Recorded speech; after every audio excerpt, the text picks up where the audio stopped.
So as we know, Fable has been miraculously returned to us. Well, in the first 4 hours since its release, I spent over $1,400. In the last 24 hours, I spent another around $1,000. And I didn't do this just because I love pissing money away, but because I wanted to figure out what the best and optimal token reduction and usage strategies were, because I anticipate Fable and other extremely high intelligence models are likely to continue being compute restricted for at least some period of time. What I want to do in this video is I just want to show you all of those significant token reduction methods. These token reduction methods have next to zero impact on your quality, but can reduce the total token and usage consumption by at least 50%, if not more in some cases. The first is a strategy called RTK, or Rust Token Killer. What this does is it takes all of the tool inputs and outputs of Claude code, and it minifies and reduces anything that is not explicitly necessary to the model's function. Now, if that means nothing to you, never fear, I have a demo. I want to show you guys what a tool call, like Claude would be making internally, looks like with RTK versus without RTK.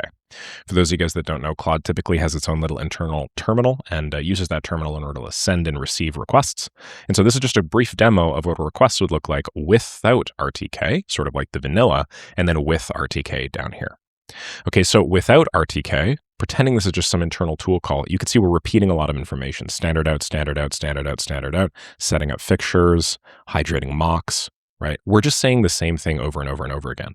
Unfortunately, Claude doesn't know the difference, and neither does your token bill. So when you send these internal tool calls, which Claude constantly has to do, it's sending hundreds, if not thousands in a typical session, it typically has to read a lot of irrelevant same information. And obviously, that's an inefficiency that we can prune out.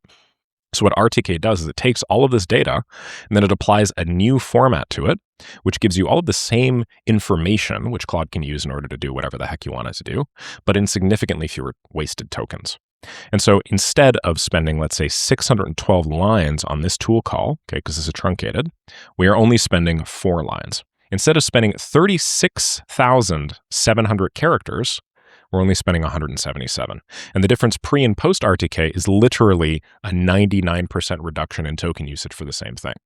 Now, not all tool calls are going to look like this. Some of them are not inefficient, but a vast majority of them are less efficient than they could be. And so realistically, you're probably going to save somewhere between 30 to 50%. The second is called semantic compression, which is essentially just taking a sentence, okay, and then rewriting that sentence in as few words as humanly possible without removing the meaning. If that still doesn't make any sense to you guys, I want to show you guys a demo Claude.md. Over here, we have just some system prompt that somebody's created. Maybe they voice noted it in, so it's a little less efficient than it normally would be. Project instructions and guidelines for the AI assistant. Hello, thank you so much for helping out with this project. We really appreciate all the work that you do. This document contains all of the important instructions, guidelines, rules, and conventions that we would like you to please follow whenever you are working on any part of the code base. Now, this is a learned skill, but essentially, everything up here has zero informational value. If you wanted to, you could rewrite this exact same paragraph, and instead of saying hello, thank you, and so on and so on and so forth, you could probably just say project instructions and guidelines for the AI system, and it would have the same semantic value. And so what this is this is essentially taking all of your system prompts, all of the memory files and everything else in your Claude.md and then system context, and just compressing it by removing things that are superfluous, things that are unnecessary. Again, if you guys want to see what this looks like in practice, I have a brief demo up here where I'm actually going to spin up a Claude instance. Okay, this Claude instance is running Sonnet 5. What it's doing is it's going to read through the Claude.md that I just showed you and then rewrite it with maximum information density, which is essentially semantic compression. It's then going to show you the before and the after of the word count. And you can see that before we had 865 words, most of them junk. After we had 211. Estimated token-wise, we went from 1,125 to 274. And you can apply this approach all across your projects to significantly reduce both token consumption, but then also improve brevity and then improve the quality of the output. I do this on every single project. Also, if you guys want any of these, just check the description down below. I'm giving them all to you for free. The third is logs to SQLite. This doesn't apply for every single use case because Claude will not always be reading logs for a lot of your own projects, but it's a useful hack in situations where Claude is, for whatever reason, trying to read a log file. And the logic here is similar to Rust Token Killer. Instead of actually having to pour through a massive log file to look for what you want, we just use a highly compressed form of that, SQLite, which is a database which contains like location and place information and a bunch of stuff.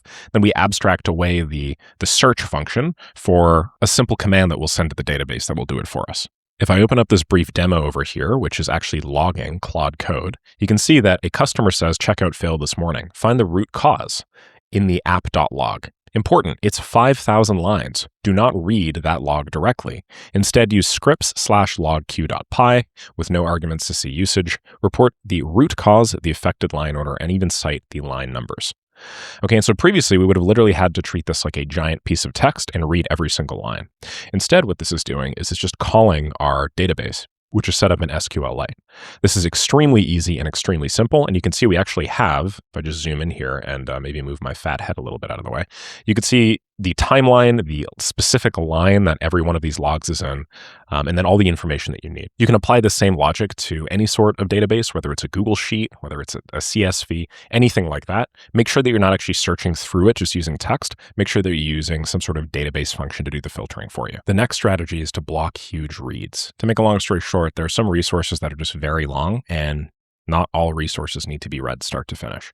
And so instead of actually doing the entire read, similar to what we did with SQLite, we're passing it off to a search function, which will do most of the procedural heavy lifting for us, and then just rely on Claude or OpenAI's or Codex's intelligence to set up the filters correctly. Here's a brief example of what that would look like. If I set up Claude and then tell it to read a massive dump of data and telling me if there's anything wrong with it, notice how it'll now say the file is 618 kilobytes or 20,000 lines, too big to read in one shot safely. Let me sample it to understand its structure first. Then instead of actually reading the entire thing, okay, which is right over here, what it'll do is it'll just read the beginning section, maybe the end section, and then sort of apply its own logic to see, okay, can I match any of these patterns to potentially search through this data way more efficiently? Then if we scroll down here, rather than, creating this massive burden on us token-wise, instead of actually reading all 20,000 lines, what we do is we essentially just make one small function, sed-n, and then we actually give it the exact index of where it wants to look, and then it saves us all of that. So, instead of reading 20,000 lines, maybe we only read 20 or 30. This is massive efficiency savings on tool calls that are extremely long resources. You're not going to do this every single tool call, of course, but in the tool calls where you do read large resources, you will save 99% of that. The next is pretty simple, and most of you will already be doing this, but I'd highly recommend prompting in English. English is just significantly more of a information-dense language than something like Japanese, French, German. And by doing so, you'll typically get somewhere between a 20 to potentially 80% reduction in total token usage or more. Should also note that most of these models are trained on English. Interestingly enough, if you're using the Chinese classes of models, those also work really well in English. But for instance, Mandarin is actually extremely efficient token-wise because most of the language is symbolic. If I were to show you guys a brief example of the total number of tokens used for a simple query in English versus Italian versus German and versus Japanese, this is what we get. As you can see, English, making some simple query, only consumes 51 tokens. In Italian, it's 87. In German, it's 118, 2.31x. And in Japanese, it's something like 74, 1.45x. So this one's a little bit less prescription-y. Obviously, most of you guys will already be doing it in English, but I just want you guys to keep that in mind if you do end up doing projects in other languages. The next hack is embedding some form of context frugality into your system prompt. We already showed you guys how to optimize system prompts by semantic compression, taking a sentence that means X and then making the sentence itself shorter, but keeping the meaning as X.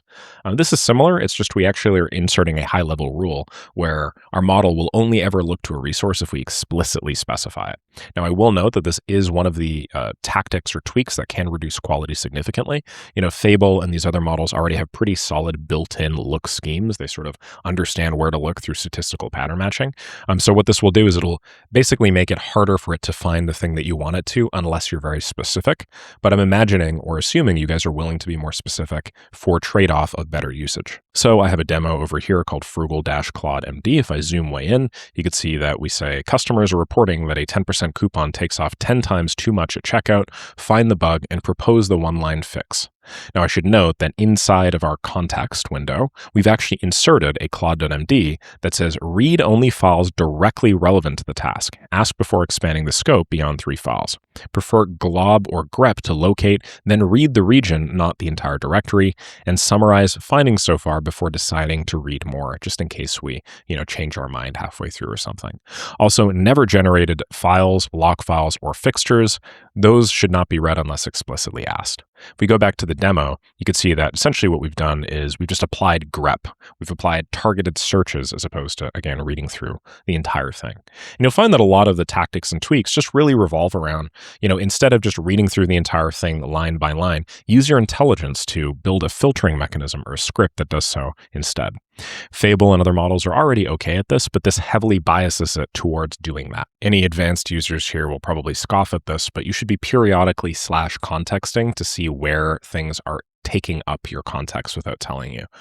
As I was using Fable just the other day, realized that I was running like a dozen Chrome MCP instances simultaneously, every single one loaded with its full context, and I ended up spending way more money than I actually had to. In addition, Claude was bloated. It got really confused about which one to use. This occurs even to seasoned veterans. And for those of you guys that don't know, this is more or less what that looks like. We see the total context window of the model. Sonnet 5 in this case has almost 1 million token window, which is pretty sweet. The system prompt as it is consumes about 10,000 or 1%. The tools that it has access to, the grep, the glob, the SED, and so on and so forth, this gives it 16,400 tokens. My memory files, which are my own, are around 10,700 tokens. The skills are around 7,000 tokens. And then the messages that it and I have sent back and forth with each other, which I think it counts each one of these as one message, is 8 tokens. So collectively speaking, I basically already used 8% of that budget. A quick and easy hack to do this is just like set up another Claude instance somewhere on a different desktop that you're not using, and then have it loop. Okay, so type /loop and then set up a watcher that just runs once every day to tell you if there's anything in your Claude context that wasn't there 24 hours ago. It'll take a quick snapshot of all the files and everything currently in your context. And in this way, you can just get periodically notified so that if something does creep its way in, like an MCP or, I don't know, a big set of skills or a bunch of other data, you'll know immediately, and you'll always be able to ensure that that context is really small. Because at the end of the day, all this token management stuff is context management. The last major tweak is to cap your thinking. Now, what I mean by this is Claude has the ability to think at multiple levels. Thinking is just feeding in tokens through its loop over and over and over again to become clearer and clearer about a problem and come up with a better solution. Similar to how if you were to brainstorm something on a piece of paper for 1,000 words, you'd probably be clearer than if you only got to brainstorm it for 10 words. The issue with Claude's adaptive thinking, which is where it sets its own thinking budget for you, is it tends to just use way more than you actually need to. And with really intelligent models like Fable, you don't actually need to be thinking all that much in order to answer questions and solve problems. And so rather than default to super high thinking, like most of you are doing, you should default to super low thinking. You should basically opt in only when you need really big thinking budgets. And this is actually massive. This is going to improve like 30 to 40%. Let me show you what I mean. I have a little demo over here, which is basically going to ramp up the effort over 2 different thinking modes. The first is low. And the task that I'm giving Claude here is just to find a bug somewhere in a code base. It's a simple bug, nothing super crazy. All it's doing is it's basically going top to bottom and it's reading the thing. The first pass is on low effort. This took 7 turns, cost 1,028 tokens, consumed 18 seconds of my time, and cost 16 cents in total. Okay, so it looped back on itself 7 times. That's about the cap for low. Contrast that with X high, which is basically the smartest mode that we have. It took 9 turns, spent 1,363 output tokens, consumed 21 seconds, and cost something like 3 cents more. I should note that Claude has the ability to mediate, again, how much thinking it gives to different problems. Despite the fact that it had the ability to mediate this to go fewer turns, it didn't. It used more turns, obviously, to achieve the exact same result. Same bug found either way. Extra high spent around 1.3x the output tokens. It was 9 turns versus 7. If I ran this another dozen times, I bet you the delta would actually be a little bit more than that. In my testing, it's usually closer to 1.5x. So the real takeaway there is just set it to low, only set it to high if you explicitly need it for a specific business function. Don't just trust the adaptive thinking, because of course, if you think about it, that's what Anthropic makes money off of, right? They make money off of the total number of tokens you use. While adaptive thinking is great and all, they're probably going to trend up a little bit versus what you would have done, looking at the glaring hole in your wallet. Hopefully you guys appreciated that video. Had a lot of fun putting it together for you. You can get all of the resources as mentioned down below in the description. It's a free download, free sign up. Go ahead and take what you need. If you guys like this sort of thing and want to monetize your Claude code skills to get your very first client, check out Maker School. It's my day-by-day roadmap where I'll personally guide you through the process of getting your very first customer for an AI service. An AI service here is loosely defined as, systems that you build with Claude Code, websites that you build with Codex, backend automations that you build with N8N, drag and drop builders, and so on and so forth. I actually guarantee your first client 90 days, or you don't pay me a cent. I'll give you all your money back.